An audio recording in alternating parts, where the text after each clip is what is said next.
Well, good afternoon. I'm Phil Lallier, state representative from right here in Atlanta, so welcome to Georgia. It's been a great day. And I have the honor of introducing our next speaker, Stacey Abrams, who I'm sure many of you in this room know. You know what, I met Stacey back in 2015, and I'll put met in air quotes because I met her in my car, of all places. I was listening to an NPR segment, and at the time, a state legislator and minority leader in the House was providing compelling remarks, just passionate remarks about this vision for a politics in Georgia that was a force for good, and this path forward for Democrats to win statewide and to make good on a vision to make people's lives better. And so I remember sitting in that car and thinking to myself, who the hell is this woman? She was just so motivating and uplifting. And, you know, I thought about in that moment just the energy, the passion, the leadership, the pragmatism that I drew from that conversation. And fast forward a few years, it's those same qualities that she used to organize and build infrastructure across our entire state to run for governor.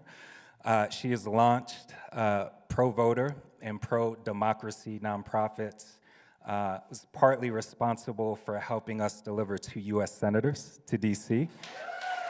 And the list goes on and on and on. There are too many achievements and successes to run through. But for me, as someone on the outside considering potentially entering the political arena, was the belief that she filled me with. And the blueprint that she provided for how we can get to where we were, and frankly, where we are today to where we want to be, just in terms of creating that common sense politics that's a force for good to make people's lives better. So it is an honor to have you here. Please join me in welcoming not only Atlanta, Georgia's finest, but as a fellow DeKalb County Schools product, DeKalb County's finest, Stacey Abrams.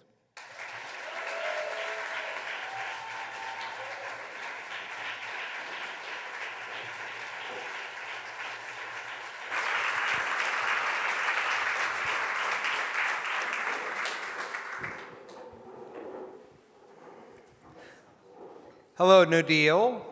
We are extremely fortunate to have Stacey Abrams, who not only has done so much national work, but sat in the seat that many people in this room sat in as a state legislator, trying to figure out ways to forge compromise, move policy forward.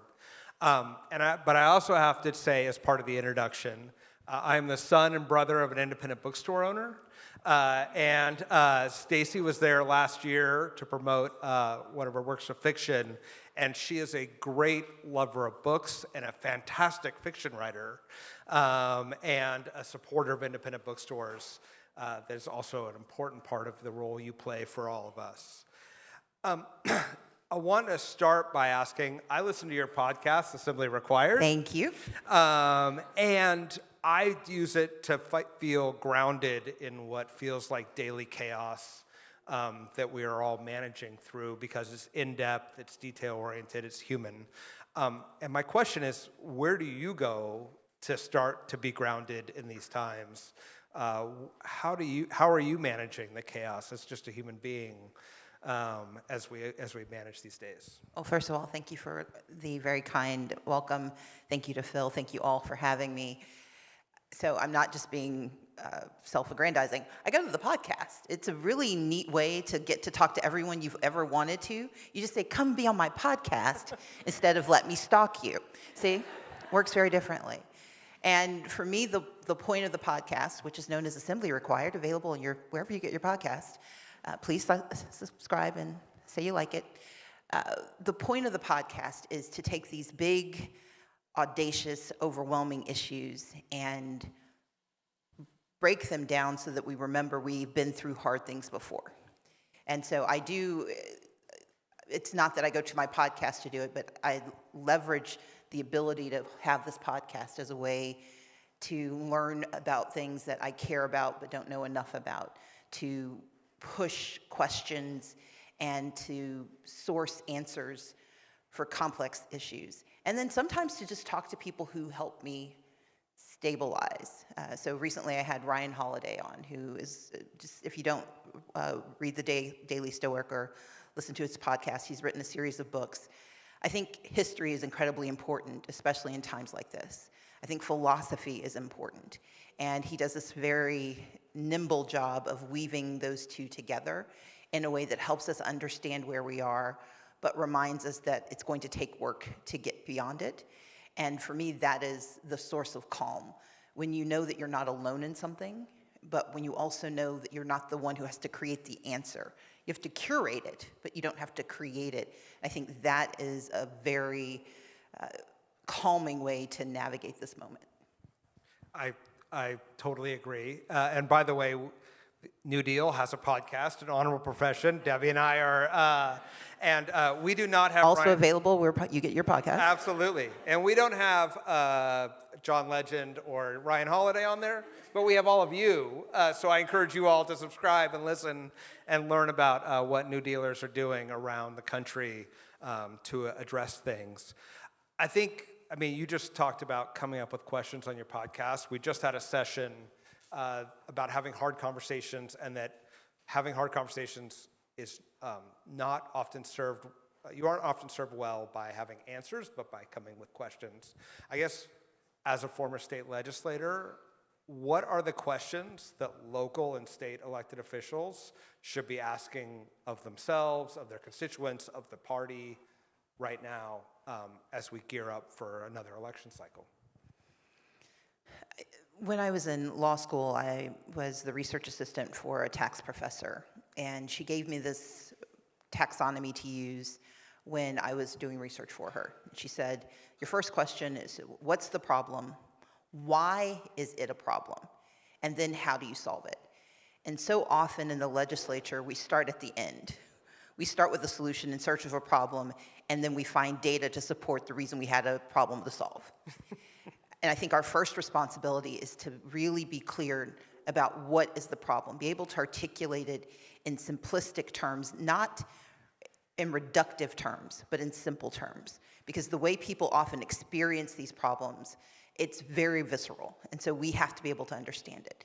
But then we have to do the hard work of understanding why is it a problem. Because too often we're solving for something that is not what's actually at stake. The example I use is, you see someone on the side of the road, they tell you they're desperate to get to the doctor, but their car won't move. And we say, oh, I've got you. And we rush and get them a can of gas. And we get back and we find out someone stole their engine. Gas is great. It does nothing to solve this problem. And because we didn't take the time to actually understand why it was a problem, our solutions may be good for something, but they're not good for this. And then when you're talking to your constituents, when you're talking to your colleagues, you lose the thread of the argument because you're not solving for what they need. And often our constituents can't articulate what they need, but they can tell you why they need it. And that's the hardest part of the work. It's listening to why it is a problem. Because sometimes the answer isn't that you need a can of gas or even need a new engine. Maybe I just need a ride. But if we're not trying to solve for their problem, if we don't ask that question, we miss the narrative. And then those who are watching us for solutions think that we just don't get it. And it's not that we don't get it, it's that we didn't take the time to hear it and to process it. And I think that's the last piece. We can't fix everything. I mean, you've heard me say this on the podcast. Everything, Everywhere, All at Once is a fantastic movie title. It is a terrible mission statement. And I will say this, Governor Pritzker recently said we have to be able to do lots of things at once. But what I think was embedded in that is that all of us together can do everything, but individually we can't. But if we each pick the thing we can do, if we harness the skills that we have and we focus on our area of the world, if we're all doing that together at once, then yes, it can be done. But too often we try to come up with solutions that solve everything, everywhere, all at once, and thereby we overwhelm or we miss the boat. And our responsibility is to accept that we can't do it all and then be clear about why all of it can't be done at one time. So once we've asked that question and we've identified the actual problem our constituents want to solve, in terms of turning that into legislation and policy, this morning I taped 3 podcasts, 3 state legislators in 3 red states. And the struggle that they have to even get to basic facts, much less move legislation, is real. Can you talk about strategies for then translating the constituents' needs, society's needs, into real policy when you have a hostile federal government, hostile governor, hostile majority, hostile? We often start with the victory in mind. How do we win? But our success comes when we start with our values. If we know what our values are, if we know why we are doing this, what we believe in, the victory will come. It may not come immediately, but you'll get there. But people will go with you if they understand the values that are driving you. And that seems counterintuitive. And I see a number of my colleagues from the Georgia House and the Senate. I mean, Elena deserted us, but it's okay. But when I was leader in the House, it was hard because you can't fight every fight. You can't win every fight. You can't even win every argument with yourself. And so the underlying question was, what are the values that we hold? When I was leader, I made certain we had a set of values that we could all repeat, that we talked about education, economic progress, and that it was about shared responsibility. Those were value statements that could then be used to explain to our opponents and sometimes our allies why we were taking the positions we were taking. If you are in the minority, you have to compromise your vision. You cannot get everything you know you deserve and that your people deserve. But you can never compromise your values. That's when you lose trust, when you lose faith, and you lose ground. Because when someone knows you will compromise your values on one thing, they have no reason to believe that those values won't be compromised on something else. And so when you're in the minority, part of the responsibility when you're having hard conversations is to not talk about the issue or the data. What are the values that are driving this conversation? The values around why healthcare matters. So you're not arguing about whether there should be means testing or that you have to have work requirements for Medicaid. So what value are you trying to prescribe and what values are they ignoring? We too often on our side of the aisle try to talk about things in terms of data. Where they defeat us over and over again is they talk about values. They may not believe those values. They may not hold those values. They may not even recognize those values if they're sitting next to them on a bench. But they're really good at talking about them. We're very good at living them, but we're terrible at articulating them because we don't want to offend anyone with our values. When we hold our values high, when we hold them strong, and when we promote our values, then people start to trust our policies. But our policies are irrelevant if they don't speak to the values that people are afraid are being eroded or they don't think are being seen. And so I start there. And in a practical way, it gives you something to talk about. When you are having a conversation, bless you, about values with someone, then they feel like they're part of the conversation, but they also feel like they're part of the solution. And that can be the lobbyist, that can be your colleague from the other side of the aisle, that can be your colleague on your side of the aisle, but from a different planet, where you're trying to figure out why can't we get to the same place? And it's often because you're starting with the politics of it and not the policy and the values of what you're trying to accomplish. And that can feel a bit too esoteric, and I can get more specific if you want. Yeah, I mean, actually, one of the things I'm interested in is talking about our values in a way to our colleagues and to our constituents, but also in a world where algorithms de-emphasize values and emphasize conflict, fear, and other emotions. How do you take those conversations and get them at scale? So let's talk about transgender children. That's an example. The fundamental value is humanity. How do we see the humanity of those around us? And what responsibility do we have to children? Instead of getting pulled into the algorithm fight that they want us to have about gender and sexual orientation and identity, let's go back to first principles. What do we owe our children? What do we owe our communities and what do we want to show them? That's when you can start the conversation, but we start either with the fight, and we too often accept their premise for the argument. That's the other piece. We spend a lot of time fighting their fights, trying to get them to like us. That's not the point. I don't need you to like me. I need you to agree. Actually, I need you to align with me. Agreement is a luxury. Raise your hand if you've actually ever won an argument and just not worn somebody down and they just walked away. We don't win arguments. We win the moment, but we rarely win the argument. Instead of arguing their premise, instead of letting them guide our conversation and guide our meaning and guide our values, we have to have the courage of our convictions, and we have to have the willingness to actually share them and risk someone not liking it.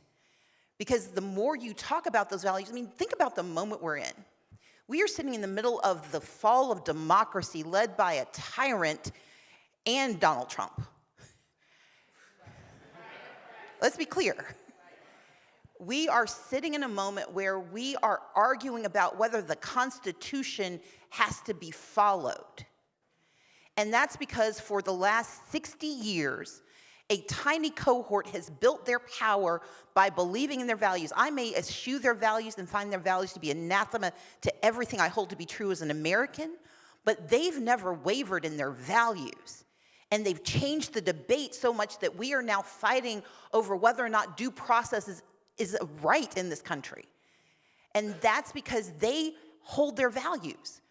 We are too willing to compromise our values to get to victory, or we compromise our values because we don't think they're the right ones, or we're afraid people might not like it. There are those who will tell a lie 1,000 times until it sounds like the truth. We tell the truth one time, and when people don't applaud, we stop talking, or we start changing our language to appease them. You can't appease someone who doesn't share your values. They don't want your agreement, they want your annihilation. And so trying to make your values align with theirs means they're not really values, they're just commentary. And so I think our success in the next election, but more importantly, in the next wave of democracy, is that we actually know what our values are. We interrogate them. We write them down. We fix the algorithm by flooding the algorithm with our value statements. We don't stop talking because we've got 5 followers. We have 5, and then we have 15, and then we have 500, and we do the work of making sure that we are flooding the algorithm with our shared values. Not arguing over the minutia of how those values are expressed, but making certain people know what we are and what we believe, and use that as the lever to get to what we can do with power if we ever get it again. That's how I think you lead with values. Thank you. And what are the values the Democratic Party needs to be clear and unapologetic in articulating right now? So we are having a debate about diversity, equity, and inclusion, DEI. And there are like 10 of you who just recoiled that I said DEI. Like, oh my God, we're not, because you read the poll that said we don't do DEI. And there's I'm trying to remember where I saw it or read it, but there was a guy who said, there go my people, I must follow so I can lead them. It's this idea. We use polling to tell us what we think, as opposed to tell us where people are so we can figure out where we need to take them. I talk about DEI because those are foundational values that have stood this nation in good stead for 249 years. The first practitioners of DEI fought a revolutionary war because they believed that they were being excluded, that there was not equity, and that their diversity was not being recognized and respected. And so they fought a war to create this country. And for 249 years, we have been fighting for the values of diversity, meaning all people. Equity, meaning a fair opportunity to have access to the American dream. And inclusion, meaning that no one should be left out if they're willing to be a part. Those are values that we have to believe in, now more than ever, because if you look at the script of autocracy, you start by winning an election. In the 21st century, autocrats come to power by winning an election and then making sure that no one else gets to have one. The second thing they do is they neutralize the courts and they neutralize the judiciary. They demonize the critical press and they amplify their echo chamber. They displace civil servants and replace them with loyalists. And they put people whose fealty is to them and not to the country in positions of power. And once you've done all that, you then have to point people to a villain. And the villain that you go after is the vulnerable, the dispossessed. You go after the marginalized because no one's going to protect them because they are too hard to protect. If we have the values of diversity, equity, and inclusion, we know that we're on the step that comes right before the end of democracy. Because when they can convince everyone else that the problem in your life is an immigrant, that the reason you don't have everything you need is because a woman of color got a job, when we can distract and distort, then they win. And they use that as one of the final steps of tyranny because when you can convince everyone, and I don't think this sounds familiar to anyone who's ever read history, but when you can convince a population that all of their problems can be solved if the people they've long ignored we get rid of them, that's when you no longer have to fight. Because you've now taken away the last shred of humanity that held us together. And so for me, the fundamental values that will restore this nation, that will build the nation we deserve even stronger, are diversity, equity, and inclusion. And I will say DEI over and over again because you cannot fight a fight if you won't use the language that the other guy is using. You're not going to scare me out of saying it because it polled poorly. So I'm a little passionate about that. We want to open it up to some questions. We have, this is not a shy group. I think it's I got some questions coming. First off, can I get another applause? That was good. That was good, DEI. That was good. How you doing, Leader Abrams? Hello. It is a pleasure. Don Tavius Gerald, Assistant Minority Leader out of Ohio. And we met before when you were doing your book tour, which is, I actually want to go to that because I think there's something here, not on policy, but on the person. So in your last book, you talked about the power of vulnerability. You talked about debt and everything you had to navigate. And while that is good for our day-to-day connection with people in our districts, the system uses our vulnerability as a way to disqualify us. And so let's say, for example, I want to be leader and I talk about navigating lead lines or growing up in poverty or not coming from a family with means, and then someone uses that to say, well, I don't think you could be a good leader because you can't raise money or you don't come from a good place where you have a community that can invest in you the way you need to invest in other members. Like, how do you navigate the juxtaposition of talking about vulnerability as a form of power versus the system trying to take that vulnerability and use it against you? Thank you. So part of our responsibility is to confront what they're trying to accomplish. It's not that they're upset about our vulnerability. Shame is a really powerful tool. And if you can convince someone that they should be ashamed of who they are, ashamed of what they believe, they internalize every defect and they externalize your power. I've met me. I know what my foibles are. I've written them down. You know, I've paraded them. I know where my challenges are. And I don't think that diminishes my capacity for good. And too often, our responsibility in our response is to think that there's something valid in the attack. There's something valid in the question. We should not shy away from questions. But if what you're promoting is, well, I face these hard things and I shouldn't be questioned about, that's not right. It's, I face these things and that makes me better at answering it for the other people who've also faced it.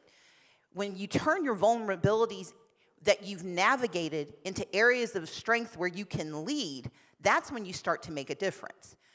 There's a scene from West Wing that I love, and if you listen to my podcast, you've heard it, where Leo is talking to Josh after Josh has had this terrible moment, and he says, you know, this guy named John's walking, he falls into a hole, and he yells up, and he's like, can somebody help me? And a doctor walks by and throws down a prescription, and keeps walking. And John's like, please, can anybody help me? And a priest walks by and he throws down a prayer. And John's like, oh God, I'm gonna be stuck down here. And then next thing he knows, his friend Dave jumps down. And he's like, Dave, why are you down here? He's like, now we're both stuck down here. He's like, yeah, but I've been down here before and I know the way out. Our vulnerabilities mean we know the way out. If we've gotten to where we are despite where we began, if we've accomplished things despite the challenges we faced, it's not a moment of celebrate me because I'm better. It's I've done this and I can tell you how you can do it too. And that goes back to what's the problem, why is it a problem, and how I can solve it. Don't deny the vulnerability. Use it, leverage it, and show people that it is a way to understand better the lives they live and the values that drove you and continue to drive you to strive. That's how I approach it.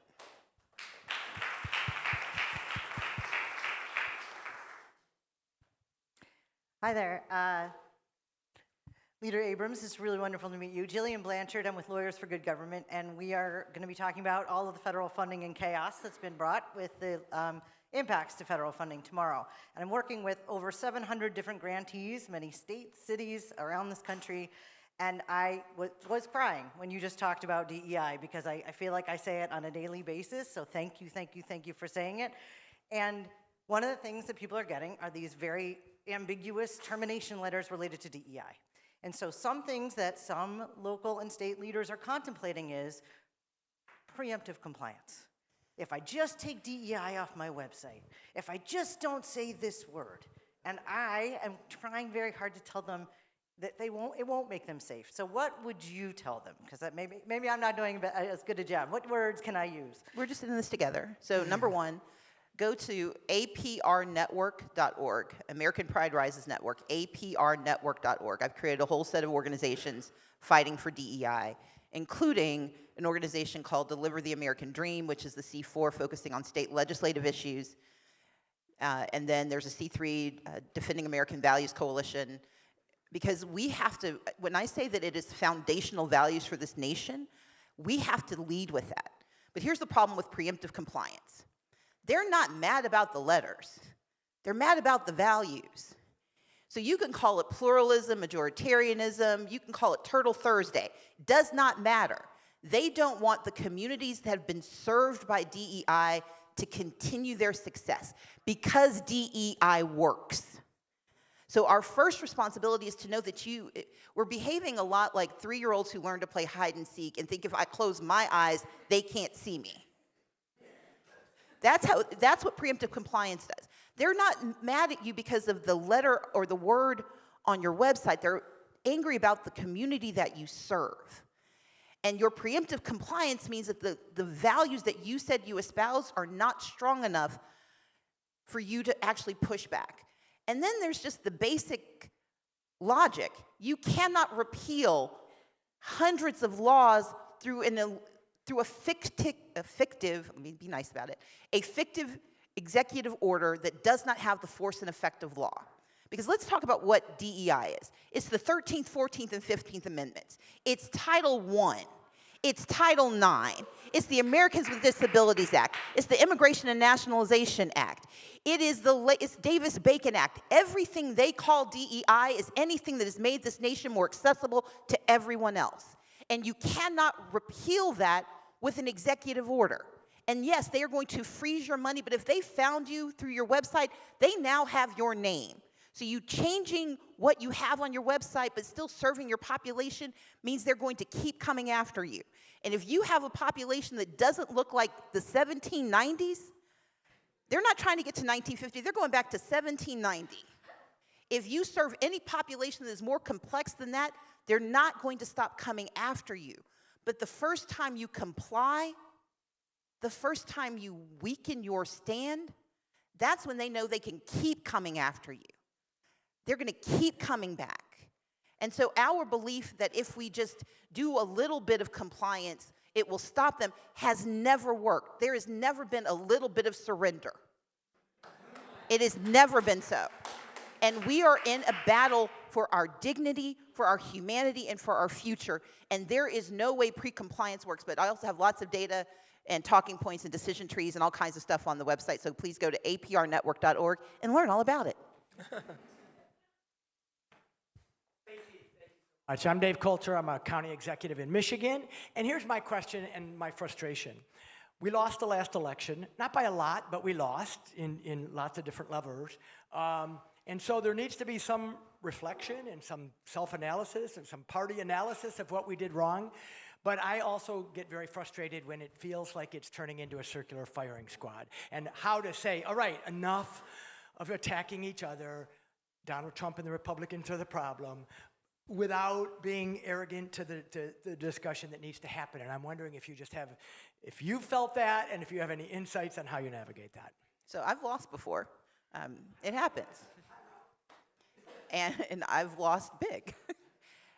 But part of the responsibility we have is to remember the work versus the victory or the loss. We keep focusing myopically on the fact that we lost. It's because we won. And that's why the loss was so jarring. They lose all the time. But we create this heroic narrative about their victories and this shame parade about our losing. Yes, we have to analyze why we lost. Yes, we need to understand what we need to do. But if we change to win an election instead of to win people, we are going to keep losing. They got 77 million. We got 75 million. That's basically Gwinnett and Fulton. I mean, or Idaho. I mean, look, we're not talking about this. There was no massive sea change, except that 90 million Americans who are eligible to vote did not believe that they mattered. We win when we start to remember who we serve. And when we are willing to talk about who we serve, not by saying who we won't serve. And part of what's worrying me about our current narrative is that it's all about how do we win the next election, not how do we win the people of America to our side. You can use gamesmanship to win elections. But if you want to win the culture of America, if you want to win the future of this nation, we have to talk about the people that don't think that they are a part of the future. Our success comes not by being aligned across a set of metrics. It's about being aligned across a set of values. And we have in stark relief a set of values that we should all reject. And kind of liking their values means you like their values. And if you do, congratulations, we are no longer aligned. But we don't win elections. When you think about the big elections we've won, it's not because we compromised our values. It's because we declared them. It's because we talked about who was being left out and left behind, and we showed a clear path for how they could be included. Now, we can debate the path to inclusion, but we cannot debate the right to inclusion. We can debate what diversity can look like and how we do corrective action, but we cannot debate that diversity is right. We can debate whether or not equity works everywhere, but we cannot debate that equity is better than meritocracy when meritocracy is based on a flawed system that said no one else gets to play. When your opposition is based on making sure no one else gets to compete, that's when we win. When we declare our values and we show our policies are linked to those values, when our candidates aren't forced to commit themselves to a list of things that they don't like, but we talk about what we do like and what we're willing to do to fight for it, that's when you start to win more. And the thing is, we're going to lose more elections. I don't know if you guys know this, but we're not going to win everything. We're going to win special elections and lose easy ones. We're going to win hard fights and lose fights we thought we'd win. But we can't stop fighting, and we can't change our values every time we lose. Because the people who didn't think they were part of it before will know that we don't actually care about them either. Our responsibility is to use this moment, yes, for reflection, but more importantly, for defense and for planning. People need to know what our vision for tomorrow is, and they need to know that we need them to get there. If this is a top-down exercise, we lose every single day. When this is a bottom-up conversation and engagement, and not just be mad at the other guy, but tell me what you need, and let's figure out how I can help, that's when we start to win. And the last thing I'll say is this. The people who stayed home, they are not a monolith, but they are also not apathetic. They are in despair. When you can watch what happened in 2020 and in 2024 say, it doesn't really matter because no one can help me, that's not apathy. That is a cry for help. And there has never been a better moment for Democrats to show that we are ready to help. Because before we had power, before we had money, we had each other. That's what made us so. And in this moment, our ability at the small edges, in the lower places, in the forgotten communities, for us to show up, we can't solve everything, but we can solve something. And the fact that we show up is what's going to change people's opinions of us. It's not going to be another focus group and another ad. It's going to be our actions in a moment of absolute despair. When people see hope, that's when they come back to us, and that's when they want us to be in charge.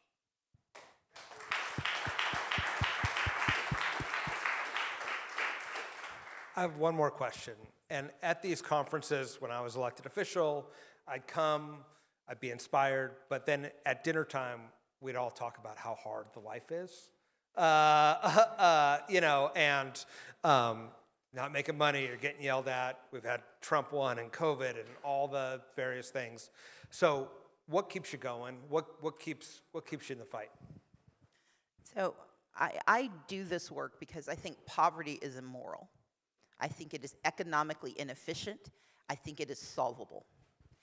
And my parents grew up in abject poverty. I grew up in the working class poverty. My nieces and nephews know a comfort that I could not have imagined at their age. But they've also, I was in the first generation in our family lineage to be born free, to have the right to go where I wanted, to have a full education. I was the first generation of black kids in our family to actually be born with the whole set of freedoms. My nieces and nephews are losing those freedoms every single day. They are in the first generation to lose freedom since Reconstruction. And so what gives me hope is that they're not hopeless yet. What keeps me going is that I've been in that hole. My parents were in that hole, and they showed me how they got out. My grandfather, my mother's father, was born 25 years after the end of slavery. And I get to sit on this stage and have random people listen to me. That means there's a way forward. And what keeps me going is the refusal to believe that evil can win, that mean will prevail, and that simply not winning an election is an excuse not to do the work that needs to be done. The elections make it easier. The power makes it easier. The position and title make it easier. But if our values are true, then the work is true, and the hardships are hard, but the successes are so wonderful and so transformative. That's the reason to get up and try again. And so that's why I do what I do. Ladies and gentlemen, Stacey Abrams. Thank you.